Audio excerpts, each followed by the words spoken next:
Levitikosy 12.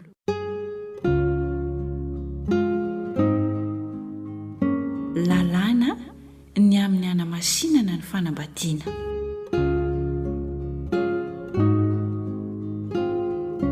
Ary Jehovah niteny tamin'i Mosesy Kanana hoe: Mitenena amin'ny Zanak'Isiraely hoe: Izaho ny Jehovah Andriamanitrareo. Aza manao araka ny fanaon'ny tany Egypta izay nonenanareo, ary aza manao araka ny fanaon'ny tany Kanana izay ampidirako anareo, ary aza manaraka ny fombany. Ny fitsipiko no harahinareo, ary ny didiko no tandremanareo, hanarahinareo azy. Izaho ny Jehovah Andriamanitrareo. Ary tandremo ny didiko sy ny fitsipiko, fa raha mahatandrina izany ny olona dia ho velona amin'izany izy. Izaho ny Jehovah. Aza misy mila izay avany akaiky handry amin'ny anareo. Izaho ny Jehovah. Aza mandry amin'izay nandrian'ny rainao, fa reninao izy, ka aza mandry aminy. Aza mandry amin'ny renikelinao, fa nandrian'ny rainao izy. Aza mandry amin'ny anabavinao, zanaky ny rainao, na zanaky ny reninao, na teraka tao an-trano, na teraka tany ivelany, aza mandry aminy. Aza mandry amin'ny zanakavavin'ny zanaka ho lahy, na ny zanakavavin'ny zanaka ho vavy, fa avy aminao ny havian'izy roa.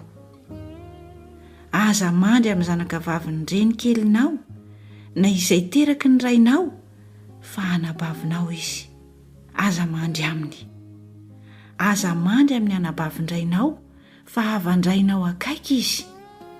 Aza mandry amin'ny raha vavin-dreninao, fa havan-dreninao akaiky izy.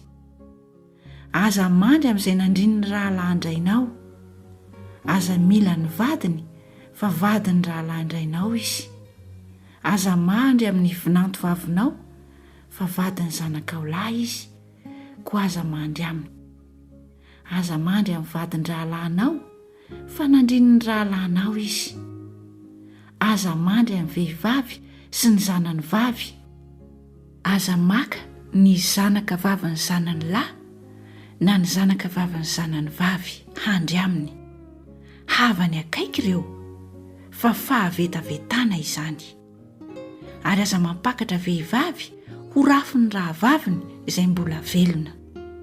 Ary aza mila vehivavy marary ny fadim-bolany handry aminy. Ary aza mandry amin'ny vadiny namanao handoto ny tenanao aminy. Ary aza misy hampandehananao hamaky ny afo ho hanomoloka ny zanakao, ary aza manamavo ny anaran'Andriamanitrao. Izany Jehovah.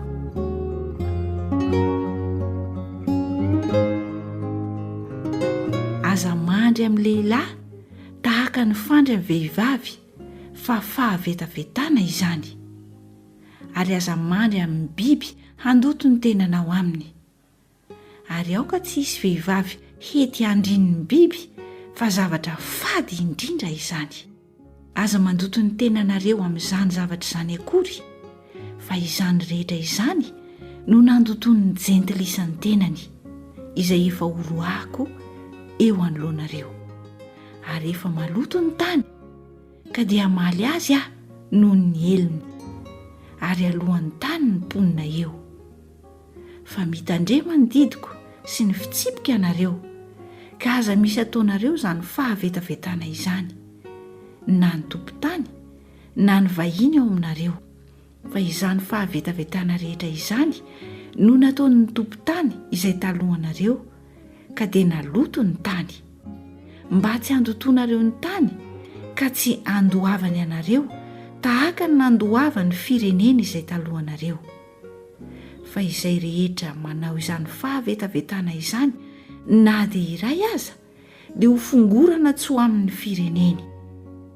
Koa dia tandremo izay asaiko tandremana, mba tsy hisy ataonareo akory izany fanao vetaveta izany, izay nataon'ny olona talohanareo, ka aza mandoto ny tenanareo amin'izany. Izaho no Jehovah Andriamanitrareo.